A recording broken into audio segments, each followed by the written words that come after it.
처음 1절을 좀 보시겠어요? 무익 하나만 내가 부득불 자랑하노니 주의 환상과 계시를 말하리라. 주의 환상과 계시를 말하리라. 하나님은 아마도 그 바울에게 세상 끝에 대한 어떤 그런 모습들, 그리고 천상에 대한 그 하나님 나라에 대한 그런 영화로운 모습들, 그런 것들을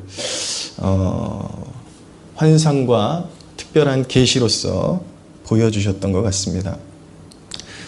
그만큼 바울이 감내해야 할 사명과 고난이 컸기 때문에 어떤 바울에게 어떤 각별한 확신이 필요했던 것이죠. 그래서 바울에게 그런 놀라운 체험을 허락해 주셨습니다. 바울이 이 체험을 소환하는 이유는 무엇이냐면 고린도 교회에 들어와 있는 거짓 선생들이 자신들의 어떤 육적인 우월감, 지난 주일에 말씀드린 것처럼 자신들이 오리지널 이스라엘인이다. 그러면서 아브라함의 혈통이다. 그들이 이제 율법주의적인 자신들의 잘못된 가르침을 합리화시키기 위해서 자신들의 그런 어떤 육신에 속한 자랑거리들을 내세웠거든요. 그런데 또 한 가지 문제가 있는데 그런 혈통에 대한 자부심뿐만 아니라 자신들의 신령함을 내세워서 영향력을 행사하려고 했던 존재들이 함께 있었던 것입니다. 동일인일 수도 있고 다른 존재일 수도 있지만 이 부류는 자신들의 어떤 신비적인 체험을 내세우면서 사도를 업신여기는, 그러니까 사도 바울이 자신들보다 그런 어떤 영적인 체험에 있어서 부족하다라고 그렇게 깔아 뭉갰던 것이죠. 그런데 여러분, 오늘날의 그런 어떤 영적인 흐름도 이게 계속 무한 반복되고 있다라는 것, 이 시대의 흐름이 별반 다르지 않다라는 것을 알게 됩니다. 지금 한국 교계의 큰 문제가 무엇입니까? 우선 하나는 율법주의의 대두인 것이고, 또 하나는 극단적인 신비주의자들이 나서서 올바른 교리를, 진리의 말씀을 전하는 목회자들을 비웃고 능력이 없다고 그렇게 조롱하고 있는 것이죠. 그러나 그들이 경험한 것이 진짜 경험이었다면 문제가 되지 않겠지만 사실은 거짓된 경험이었기 때문에 문제가 되는 것입니다. 그들의 문제는 그들의 체험을 앞세워서 신실한 일꾼들을 하대한다라는 것입니다. 그런데 정말 이런 바울이 경험했던 놀라운 이런 영적 체험이 우리 신앙의 얼마만큼의 그런 중심의 그런 어떤 중요도를 차지하고 있는 것인가에 대한 그런 어떤 정보를 사도 바울이 우리에게 너무나도 친절하게 우리에게 가르쳐주고 있습니다. 우리가 주의해서 봐야 될 점은 첫 번째 2절을 보시면 여기 보면 바울이 그 경험이 몇 년 전에 있었던 사건이라고 기록하고 있습니까? 14년 전에, 무려 14년 전에. 이 말씀은 뭐냐면 바울이 경험했던 그런 특별한 사도들이 경험했던 영적 체험이 매 순간마다 반복되는 것이 아니라 어떤 위대한 사도도 하나님께서 어떤 특별한 이정표를 남기시기 위해서 인생의 특별한 어떤 분기점에 간헐적으로 한 번씩 주시는 체험이었다라는 것을 알게 되죠. 벌써 이 부분만 봐도 오늘날의 신비주의자들이 얼마나 거짓되고 얼마나 잘못된 그런 사설을 퍼뜨리고 있는지 알 수가 있죠. 오늘날의 유튜브상에서 유명한 소위 여선지자라는 사람들 보면 밥 먹듯이 천국에 오르락 내리락 한대요. 농담이 아니라 어떤 우리나라에서 너무나도 유명한 여자 목사는 사람들이 그런 자신의 잘못된 신앙을 비난하니까 하나님의 천사가 날마다 와서 귀를 파준대요. 욕하는 거, 자기 욕하니까 위로해 준다고 천사가 와서 귀를 파준다는 거예요.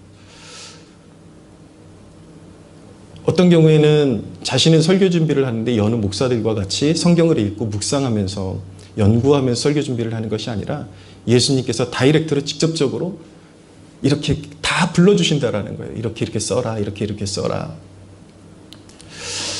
여러분, 이유 없는 신비 체험을 강조하는 이런 부류들이 얼마나 거짓되고 약장사에 불과한지 우리가 알 필요가 있는 것이죠.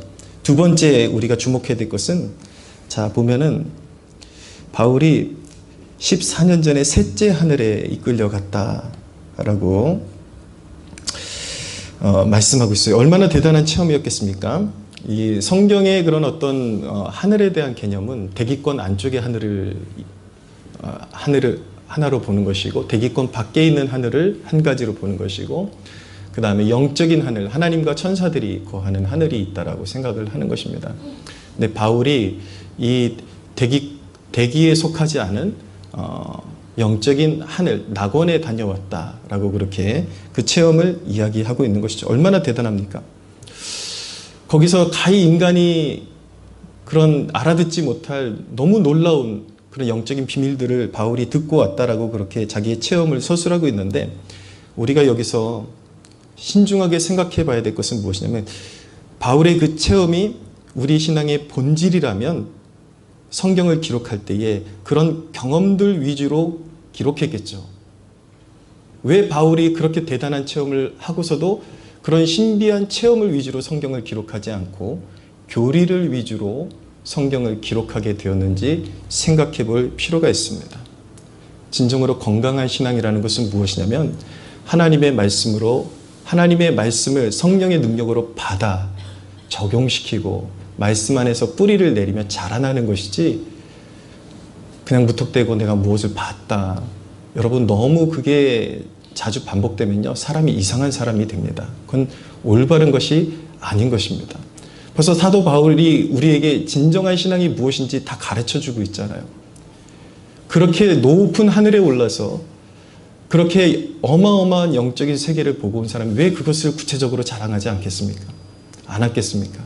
우리의 신앙을 자라나게 하는 것은 온전히 십자가와 그리스도의 복음이요, 그리스도의 말씀이요, 하나님의 계명이 우리를 성장하게 하는 것이지 결코 신비한 체험이 우리를 성장하게 하는 것이 아니다라는 것을 여기서 보여주고 있는 것입니다.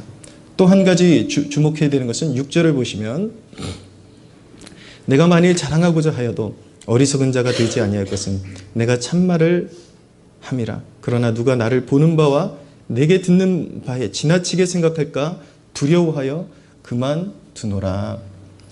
바울이 이렇게 엄청난 영적인 체험이 있음에도 불구하고 사람들이 자기를 지나치게 생각할까 두려워한다라고 고백하고 있습니다. 이것이 진정한 복음사역자와 사람들의 이목을 사서 자기의 종으로 삼고 다른 것을 노리는 거짓된 사람들의 전형적인 차이점인 것입니다. 주님이 자기에게 주신 은혜 그 이상으로 말하지 않는 거예요. 그리고 자기가 알고 있는 것 그 이상으로 말하지 않는 것이 주님의 종의 도리이고, 그것이 계율인 것입니다. 주님께로부터 받은 계율인 것입니다. 분명한 것은 아무리 이 땅에서 우리가 신령한 영적인 체험을 한다 할지라도 하나님의 그 거룩한 세계에 있는 온갖 영적인 모든 비밀들을 다 알 수가 없다라는 것입니다. 하나님은 우리에게 어떤 영적인 체험을 주실 때에 어떤 희미한 그림자만 보여주시지 정확하게 100% 알 수 있도록 우리에게 그렇게 가르쳐 주시진 않으십니다. 우리가 항상 피조 세계에 있다는 것을 알 수 있도록, 그래서 항상 겸비하고 겸손하게 주님을 따라갈 수 있도록 그렇게 우리를 인도해 가시는 것이죠. 여러분, 누군가와 어떤 신앙에 있어서 어떤 영적인 리더와 교제하면서 여러분들의 인생을 다 100% 책임져 줄 수 있을 것 같이 말하는 리더 그리고 목회자는 삼가 조심해야 합니다. 사실은 목회자는 지극히 평범한 사람에 불과해요. 다른 것이 있다면 하나님께서 이런 은사를 주셔서 말씀을 조금 더 영민하게 깨닫고 여러분들에게 좀 더 잘 적용시켜 줄 수 있을 뿐이지, 여러분들의 인생을 다 책임져 줄 수 있을 것처럼 너 내일은 뭐 어떻게 될 거야, 내년에 어떻게 될 거야, 우연히 맞는 경우들이 있어요. 점쟁이들처럼 비슷해요. 가짜들이 하는 짓이 비슷합니다. 우연히 막 아무거나 그 사람의 심리를 이용해서 대충 이렇게 뭉뚱거려서 말해주면 만든 것들이 있어요. 그 중에 맞는 것들이 있지만 속으면 안 됩니다. 여러분들 앞에 서 있는 목회자나 선교사나 그 어떤 영적 리더라 할지라도 여러분들과 성정이 똑같은 사람에 불과하다라는 것, 그것이 여러분들의 건강한 신앙을 지켜나가는 첫째 비결이라는 것, 한순간도 잊지 마시기를 바랍니다. 할렐루야. 예, 물론 말씀을 잘 지도하고 성실하게 목회하는 목회자에 대해서 존중하는 마음을 갖는 것, 존경의 마음을 갖는 것, 그리고 영적 질서에 의해서 순종의 마음을 갖는 것은 중요하지만 이 사람이 나의 모든 것을 다 해결해 줄 것 같이 그렇게 착각하고 그렇게 추종하면 큰일 나는 것입니다. 제가 이렇게 어떤 신비적인 극단적인 잘못된 신비주의자들에서 이제 대해서 비판 영상을 찍고 하니까 어떤 사람들이 종종 그런 댓글을 달아요. 자기가 최근에 어떤 집회에서 방언을 받았는데 제가 방언을 못 받은 걸로 그렇게 단정을 짓고 있더라고요. 그러면서 저한테 뭐라 그러냐, 방언도 못 받은 목사 주제에 성령 체험도 없는 주제에 어디다 대고 뭐 신령한 것을 얘기하고 비판을 하느냐, 당신은 영적인 세계에 대해서 전혀 모르지 않느냐. 그런 사람들의 특징이 이런 보편적인 목회자들에 대해서 굉장히 하대하는 그런 특징을 가지고 있어요. 근데 여러분, 이런 목회자들이 영적 체험이 없는 것이 아니죠. 그 사람은 지금 이제 어디 가서 방언을 받았다는, 저는 25년 전에 방언을 받았거든요. 영적 체험이 없는 게 아니에요. 무슨 꿈을 꾸면은 너무나도 소름 끼칠 정도로, 제가 꿈속에 어떤 제 친구 아버님 무덤에 이렇게 가 있으면 그 새벽에 연락이 와요. 아버님 돌아가셨다고. 그리고 꿈속에서 비행기가 이렇게 추락하는 모습을 보이면 바로 뉴스에 떠요. 어디에서 지금 뭐 해외에서 어떤 비행기가 추락해가지고 몇 명이 죽었니. 제가 너무 그게 소름 끼칠 정도로 계속 그렇게 맞아떨어져가지고 그게 저희 영혼에 어떤 건강함을 주기보다는 뭔가 자꾸 어떤 강박증이나 이런 것들이 이렇게 오는 것을 보면서 하나님께 제가 구했어요. 하나님, 이것이 제 평생의 신앙에 도움이 되지 않는 은사라면 거두어 주십시오. 이렇게 했더니 정말 그 기도를 드리고 그런 현상이 사라졌어요.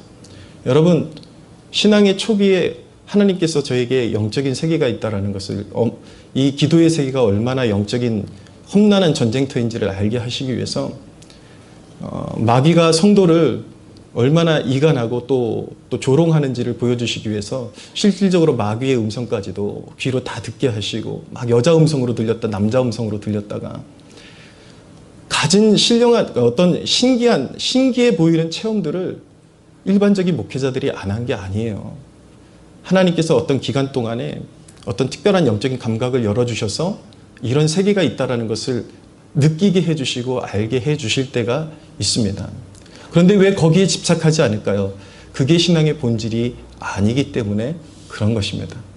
신앙의 본질은 진리의 말씀과 성령의 능력 안에 있는 것입니다. 할렐루야.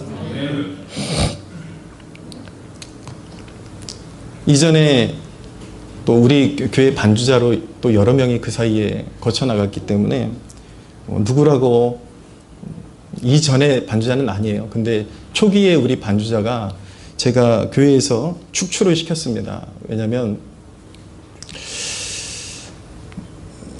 자기의 영적 체험을 앞세워서 담임 목사님을 굉장히 조롱하는 거예요. 그래서 어떤 체험을 이야기하냐면 자기는 밤마다 어떤 귀신이 찾아와서 그런 어떤 영적인 쾌락도 즐기고 이런 것들을 내세워서 자기는 그런 체험을 하는데 목사님은 그런 체험도 못하지 않느냐, 이런 뉘앙스예요. 그래서 제가 아무개야, 너 그거 되게 심각한 건데 그럼 목사님한테 도움을 구해야지, 목사님한테 이렇게 업신여기고 그렇게 도전하면 어떻게 하냐 했더니 계속 조롱하는 거예요. 영적인 것도 모르는 목사님이. 그래서 이 친구는 우리 교회에 내버려 둬가지고는 오히려 오염된 잘못된 그런 영적인 기류를 퍼뜨릴 수 있다는 위험성 때문에 제가 바로 그 주간에 교회에 못 나오게 조치를 내린 적이 있습니다. 여러분, 영적인 체험의 위험성이, 첫째는 그 영적인 체험들이 다 하나님께로부터 온 것이 아닐 수 있다는 그런 위험성이 있고요.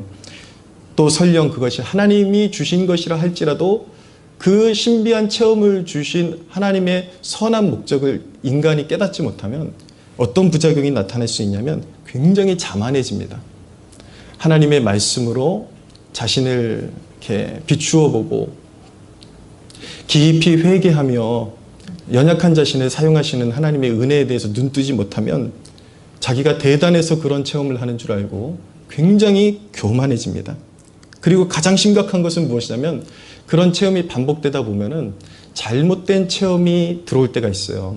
근데 문제는 무엇이냐면 체험 위주로 신앙생활을 하게 되면 진리의 말씀보다 그 경험을 우위에 두는 그런 잘못을 저지르기 때문에 경험이 체험이라는 것이 때때로 우리의 어떤 영적으로 어떤 깊은 수렁에 빠졌을 때 우리에게 활력을 줘서 우리를 새롭게 하는 그런 계기를 마련해 주는 적도 있긴 하지만 하나님이 그 체험을 주신 뜻과 목적을 인간이 올바로 깨닫지 못하고 거기에 빠져 있으면 100% 교만에 빠지고 100% 하나님의 말씀보다 이것 봐라. 이게 지금 살아있는 체험을 했는데 기록된 말씀, 이 고정된 말씀보다 살아있는 체험이 더 중요한 것 아니냐 그러면서 분명히 말씀과 정반대의 체험을 하고 있는데 그것을 우위에 두고 말씀을 가르치는 그런 사역자들에 대해서 조롱하고 하대하는 그런 이제 패단에 빠지게 되는 것입니다.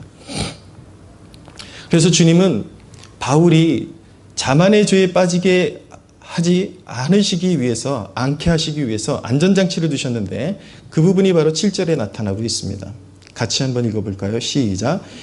여러 계시를 받은 것이 지극히 크므로 너무 자만하지 않게 하시려고 내 육체의 가시 곧 사탄의 사자를 주셨으니 이는 나를 쳐서 너무 자만하지 않게 하려 하심이라. 네, 바울이 계시를 받은 것이 너무 컸기 때문에 하나님께서 주신 안전장치가 무엇이냐면 자만하지 말라고 육체의 가시를 주셨다라고 말씀하고 있습니다. 이 육체의 가시가 무엇인가 해석이 분분했는데 기독교 역사에 우리 특별히 개신교 신학의 뿌리격이라고 말할 수 있는 어거스틴이라는 분은 이것을 죄의 정욕이라고 그렇게 해석을 했습니다. 이제 어거스틴의 해석을 따르면 사도 바울이 그렇게 신령한 사람인데 자기도 막 주체할 수 없는 어떤 정욕이 마음속에 있는 것을 보면서 굉장히 괴로워했다라는 것을 이제 어필하는 것이고, 현대에 와서는 이 본문에 대한 해석이 조금 기류가 바뀌기 시작했는데 주로 현대 신학자들은 이 육체의 가시가 눈의 질병, 안질 아니면 어떤 가끔씩 발작하는 간질일 것이다 라고 그렇게 하는 해석이 지배적인 것입니다. 어쨌든 중요한 것은 그게 뭔지는 우리는 알 길이 없어요. 중요한 것은 무엇이냐면 그것은 굉장히 바울을 연약하게 하는 것이고 무엇인지 잘 모르지만 바울을 보는 사람으로 하여금 뭔가 판단할 수 있게 하는 어떤 보기에 좋지 않은 그런 것이었을 수도 있다라는 것을 알게 되는 거죠. 그것을 육체의 가시라고 표현하시면서 또한 사탄의 사자다라고 그렇게 표현하고 있습니다. 그것은 무슨 말이냐면 하나님의 허락과 섭리 아래 사탄의 영향력이 행사될 수 있다라는 뜻인 것입니다. 바울에게 어떤 예를 들어서 간질이 있었다라고 우리가 만약에 그렇게 인정을 한다 그러면 그 간질은 하나님께서 직접 일으키셨다기보다도 하나님의 명령에 의해서, 허락에 의해서 사탄의 영향력 아래 인간의 질병이 그렇게 생겨난다라는 것을 그렇게 표현하고 있는 것이죠. 그러나 이 부분도 너무나도 중요한데 우리가 이런 본문을 다루면서 현대의 거짓된 잘못된 자들이 얼마나 거짓말을 잘하는지 여기서 우리는 경각심을 가지고 우리는 말씀을 대할 수가 있어야 되는 것입니다. 봐라, 오늘날의 극단적인 신비주의자들은 사도 바울의 몸 안에도 사탄의 사자가 있었다.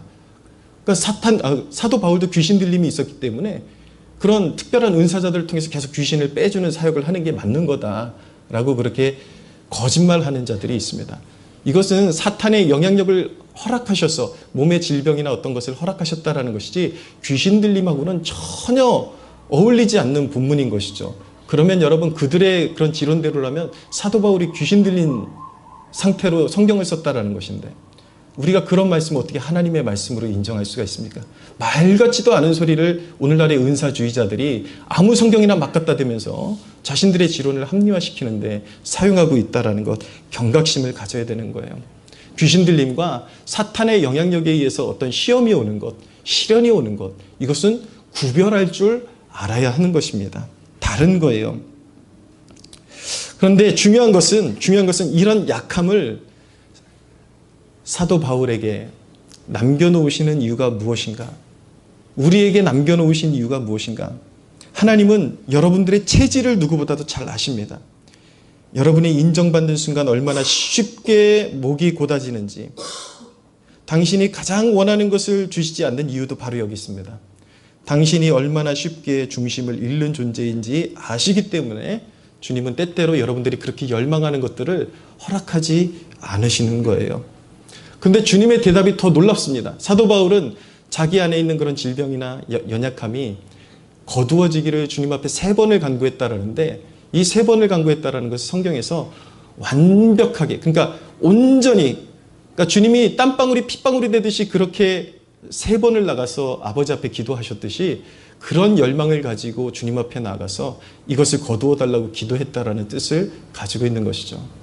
그런데 우리 주님의 대답은 무엇이었냐면, 내 은혜가 내게 족하도다 라고 말씀하셨던 것입니다. 바울의 대답은, 오 주님, 이것을 거두어 주십시오. 이것을 허락해 주십시오. 근데 주님은 그 영혼에게 진정으로 가장 필요한 게 무엇인지 아시는 거예요. 나의 은혜가 내게 족하도다. 거기에는 깊은 의미가 있는 것이죠. 그러면 우리의 신앙생활에 왜 약함이 필요한가? 우리는 그게 없었으면 좋겠는데 왜 약함이 필요한가? 그것을 우리가 알 필요가 있겠죠. 그것을 제가 간략간략하게 몇 가지로 설명을 드리겠습니다. 첫째, 왜 약함이 필요한가? 주님의 능력이 약한 데서 온전해지기 때문인 것입니다. 8절에서 9절을 보십시오. 같이 한번 읽어볼까요? 시작. 이것이 내게서 떠나가게 하기 위하여 내가 3번 주께 간구하였더니 나에게 이르시기를 내 은혜가 내게 족하도다. 이는 내 능력이 약한 데서 온전하여짐이라. 거기까지 읽겠습니다. 여러분, 바울이 자기의 대단한 조건을 신뢰했더라면 바울 신학의 기조가 많이 바뀌었을 것입니다. 사람들에게 은혜를 강조하기보다 율법을 더 많이 강조하고 자기 노력으로서 하나님의 의에 이르게 하는 그러한 노력을 더 많이 강조했겠죠. 강해져야 한다. 무조건 강해져야 한다. 죄 무조건 지면 안 된다. 근데 여러분, 사도 바울이 약함을 경험하고 자기 자신을 알았기 때문에 은혜가 무엇인지 주님의 가르침을 더 확실히 이해할 수가 있었던 것입니다. 바울은 자신의 화려한 이력이 자기가 정말 좋은 교육을 받았고 좋은 선생 밑에서 공부를 했고 바리새인 중에 바리새인이었고 이런 것들을 자랑하는 것이 결코 십자가의 은혜를 이해하는 데 도움이 되지 않는다라는 것을 깨달은 것입니다. 주님의 그 깊은 은혜, 죄인에게 입혀주시는 그 큰 은혜를 더 가슴 깊이 경험하기 위해서는 그 모든 것들, 내가 자랑하는 모든 것들, 내 스스로 강함을 내세우려고 하는 그 모든 것들이 배설물과 같은 것이다. 바울이 그렇게 고백했던 것입니다. 여러분, 우리가 내가 가진 것을 내세우고 나의 힘을 자랑하는 순간 하나님의 은혜는 물 건너가는 것입니다. 은혜가 어떤 것인지 알 수 없는 것입니다. 약함이 축복이 되는 이유는 무엇이냐면, 우리의 부족함을 보게 되는 그 축복이 무엇이냐면, 그 약함 중에 우리를 온전케 하시는 능력이 내게 있는 것이 아니라 우리 주께 있다라는 것을 체험하고 깨달을 수 있는 축복을 누릴 수 있게 되기 때문인 것입니다. 할렐루야. 죄는요, 우리를 파멸로 이끌어가는 것이기 때문에 무조건 싸워야 하는 대상입니다. 근데 여러분, 난제는 무엇이냐면, 우리가 예수님 잘 믿고 나서 나름대로 술도 끊고 쾌락도 끊고 다 끊어보았지만, 난제는 무엇이냐면 세상 사람들처럼 난잡하게 살진 않지만 죄의 문제가 끝끝내 꼬리를 물고 내게서 떨어지지 않는다라는 난제를 갖게 된다라는 거예요. 내가 이 세상적인 쾌락을 벗어버려 봐도 무언가 자유치 않고 꼬리에 꼬리를 무는 죄의 잔재들이 있다라는 것을 알게 되면서 굉장히 괴로움을 겪게 되는 것이죠. 그런데 여러분, 그 사실 아십니까? 만약에 여러분들이 죄를 여러분들의 힘으로 완전하게 100% 이길 수 있다면, 그리고 당신의 완벽을 추구할 수 있다면, 여러분이 완벽을 느끼는 순간 여러분들은 은혜의 사람, 하나님의 사랑받는 자녀로서 살아가게 되는 것이 아니라 교주가 될 가능성이 농후합니다. 나는 완벽해. 다 내 밑으로 보여. 난 죄가 없어. 이게 교주죠. 그거는 멸망의 길로 가는 거예요. 잘못된 길인 거예요. 인간이 결코 이룰 수 없는 길을 자기가 그렇게 과시하고 있는 거죠. 잘못된 것입니다. 때때로 몸부림쳐도 죄를 벗어버릴 수 없는 스스로로 인해서 오히려 더 절박하게 은혜를 구할 수 있게 되는 것입니다. 왜 내게 여전히 죄의 잔재를 놓고 몸부림쳐야 하는 이런 시간들이 허락되었는가? 주님 앞에 나아가야 살기 때문인 것이에요. 내 힘으로 싸워서 승리하는 것이 아니라 주님의 은혜로 승리하는 것입니다. 믿으십니까?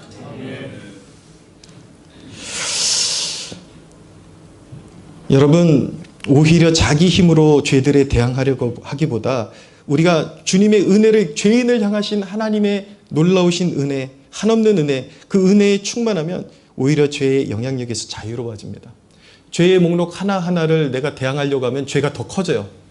힘이 더 세져요. 계속 무너지는 거예요.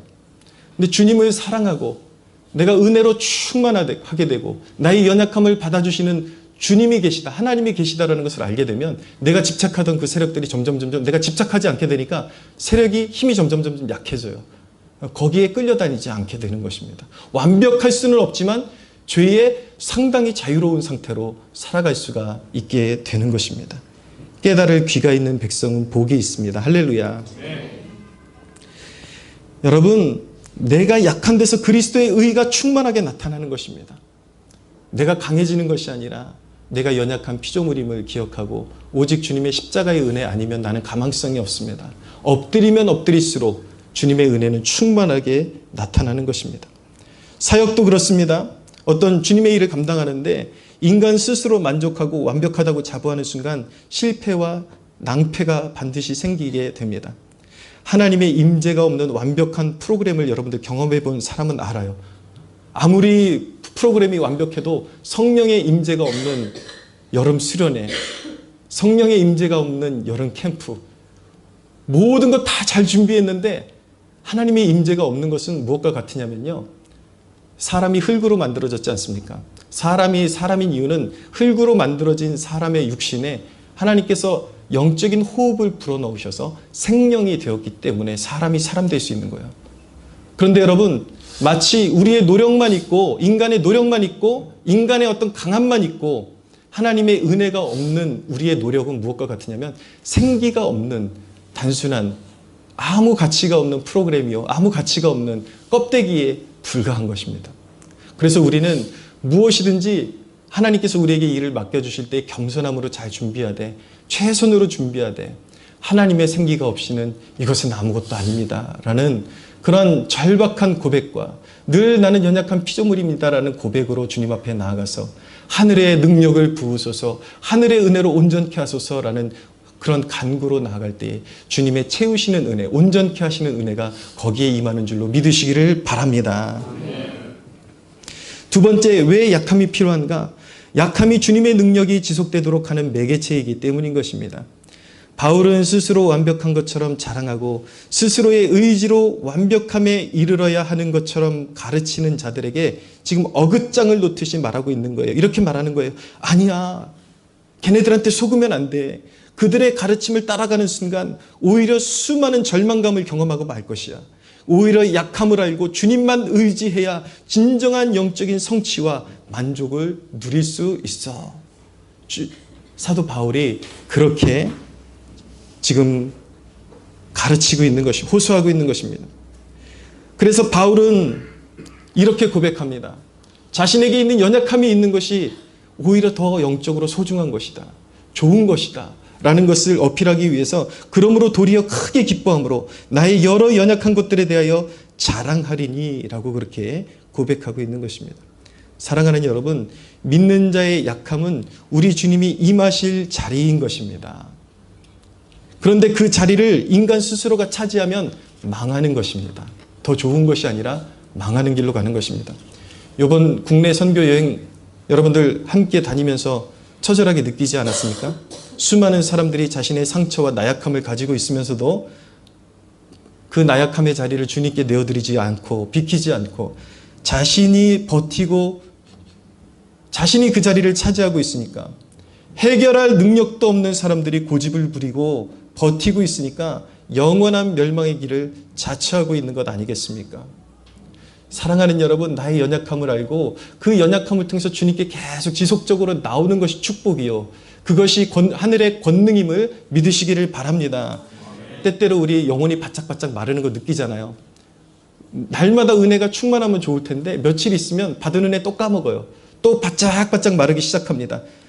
근데 여러분, 진정한 하나님의 자녀들은 이 현상이 결코 나쁜 것이 아닌 것이 왜냐면 그 바짝바짝 마르는 것을 통해서 마음이 가난해집니다.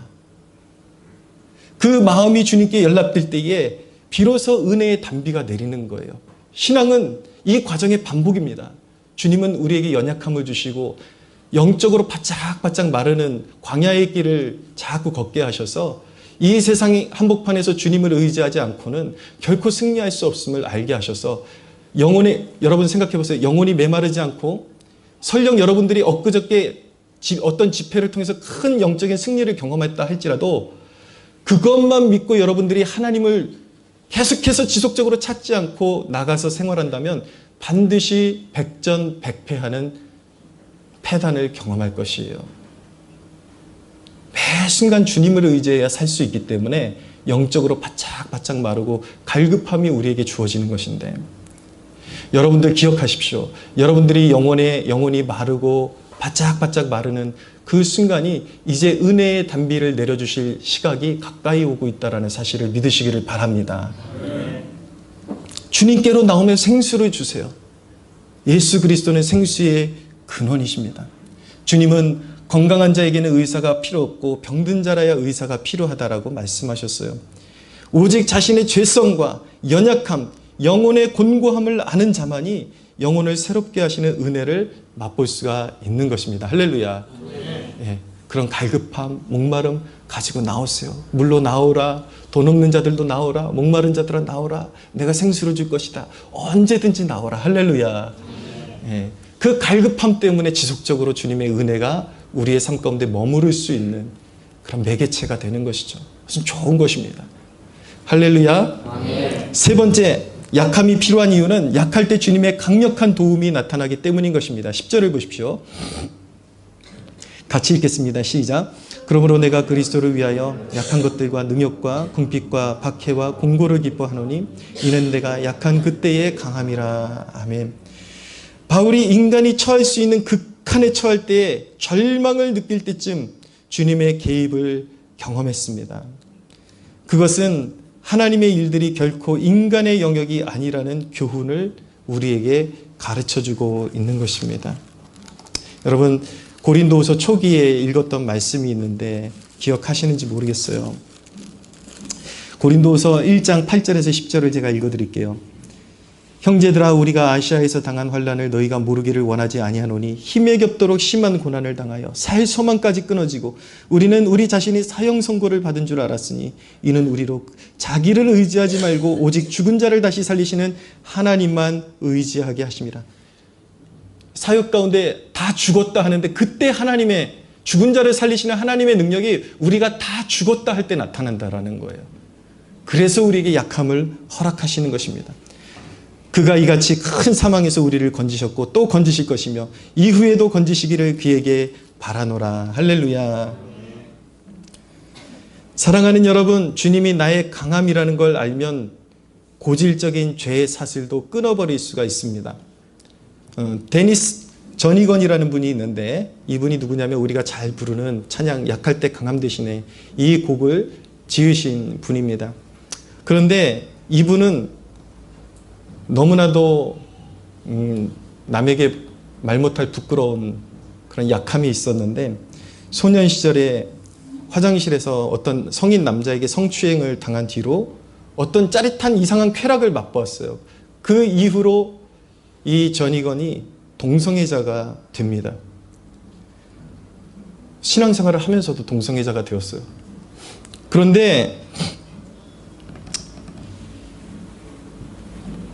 설교를 들을 때에 동성애자는 지옥에 간다라는 설교를 들을 때에 그는 무서움을 느끼기는 했지만 변화를 받을 수는 없었다라고 고백을 했습니다.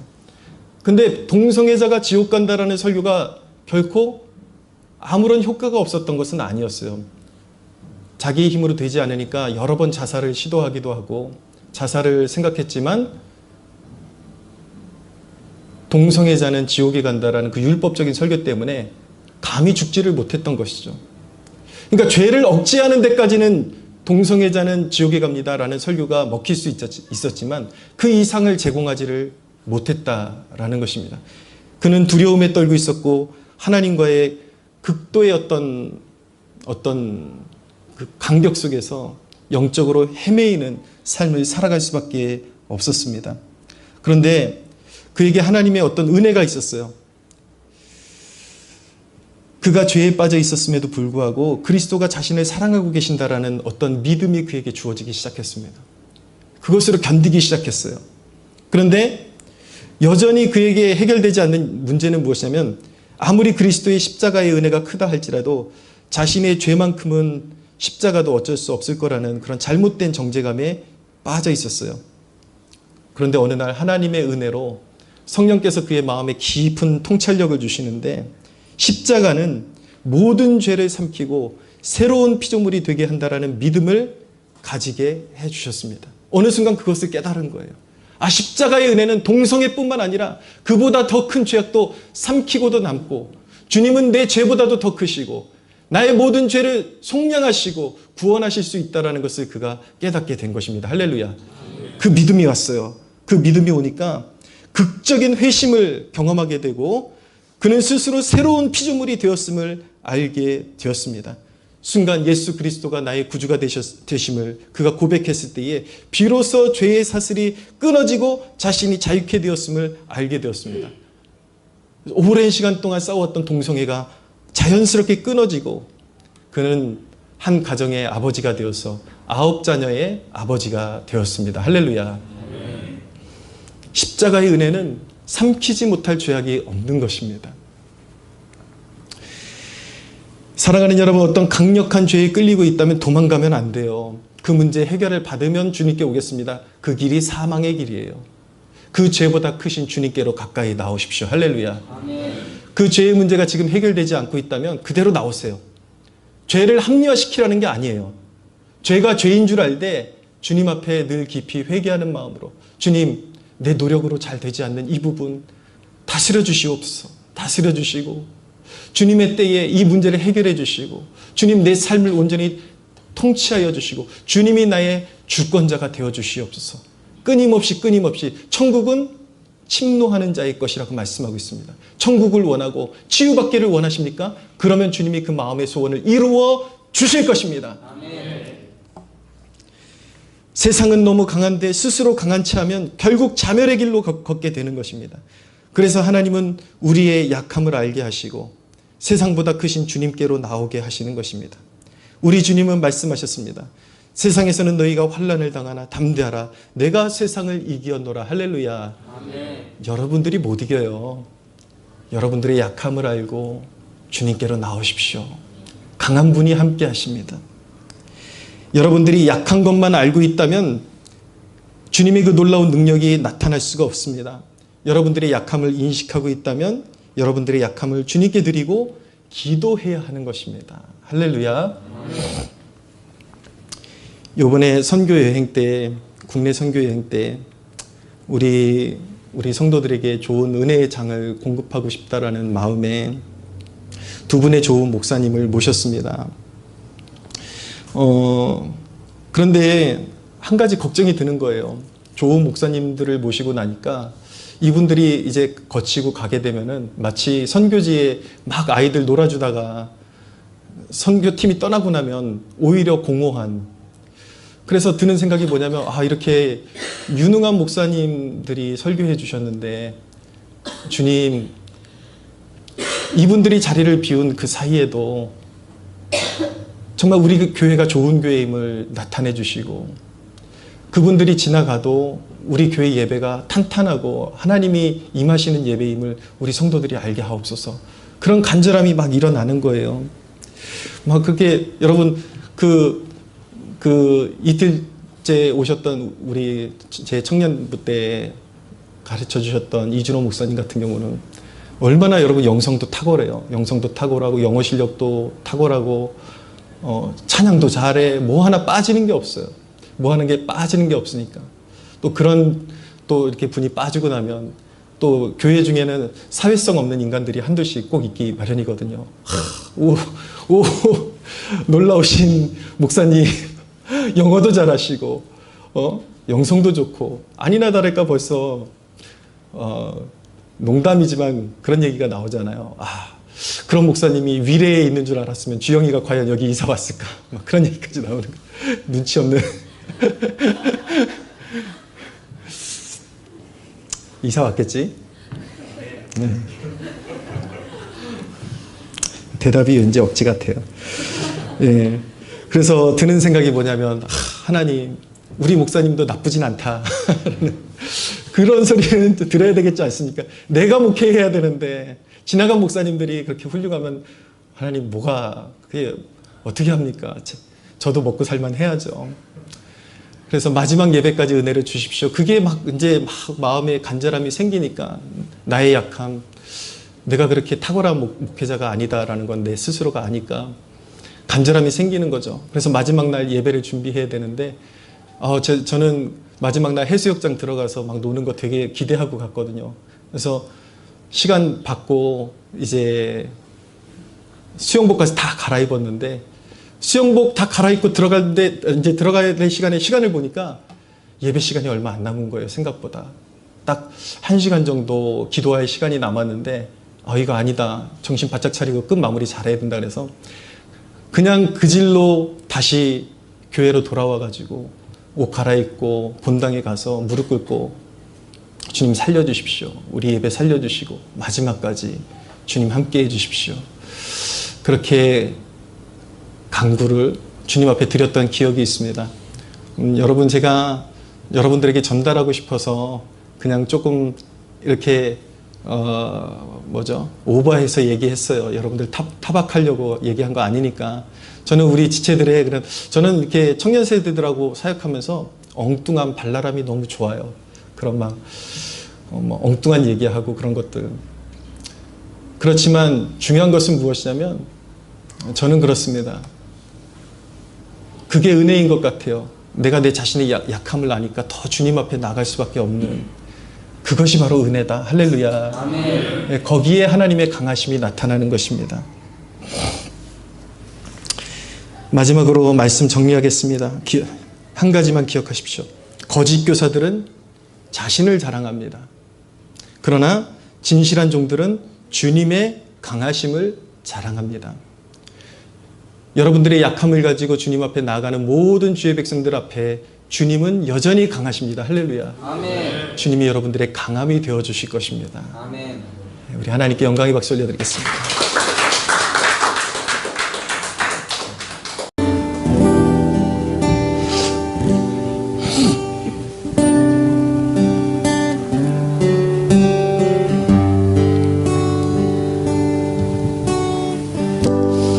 약할 때 강한 대신에 나의 보배가 되신 주 나의 모든 것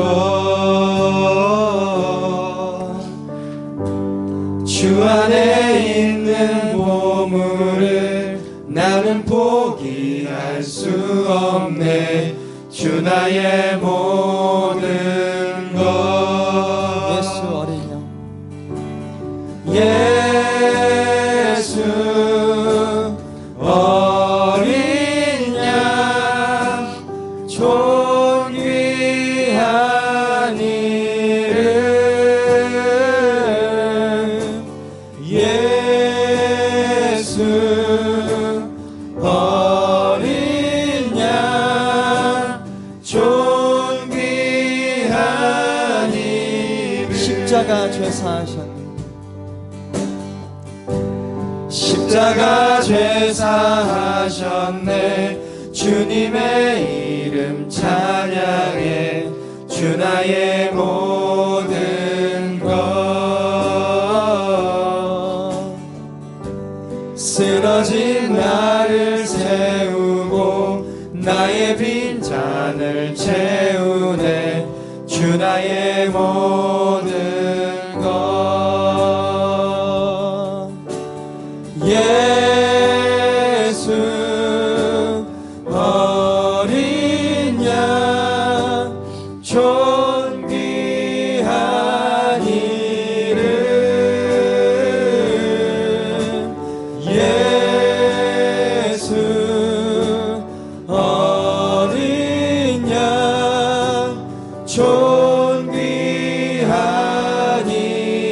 약할 때 강함 되시네. 약할 때 강함 대신에 나의 보배가 되신 주 나의 모든 것. 주 안에 있는 보물을 나는 포기할 수 없네. 주 나의 모든 것. 예수 어린 양, 예수 어린 양 존귀한 이름.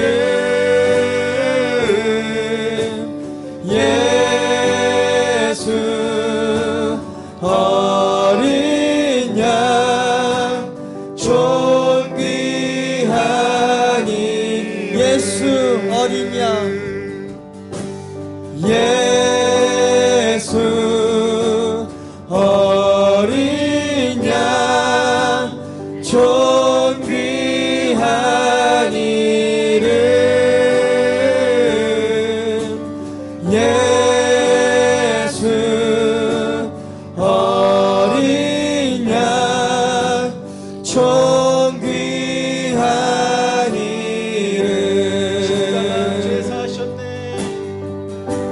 십자가 죄사하셨네. 주님의 이름 찬양해. 주 나의 모든 것. 쓰러진 나를 세우고 나의 빈 잔을 채우네. 주 나의 모든 것. 예수 어린 양 존귀한 이름. 예수 어린 양 존귀한 이름. 예수 어린 양 존귀한 이름.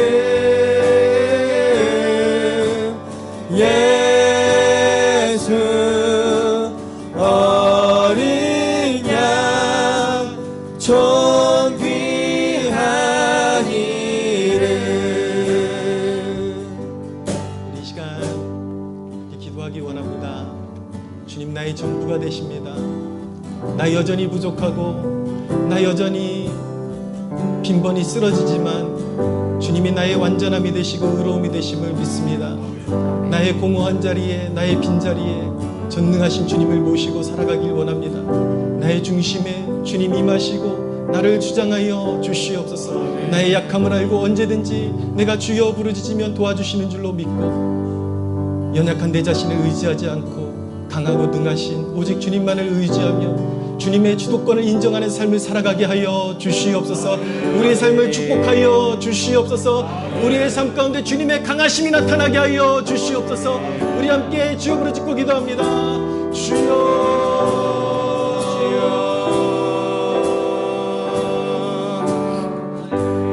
내 삶에서 주님의 오 주님 사랑합니다.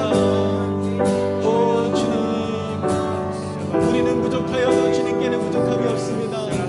늘 믿고 의지하고 나아가면 주님 우리의 모자람을 채워주시고 나의 완전한 의가 되어주시고 나의 완전한 기쁨이 되어주시고 나의 완전한 모든 것이 되어주시니 주님 감사합니다.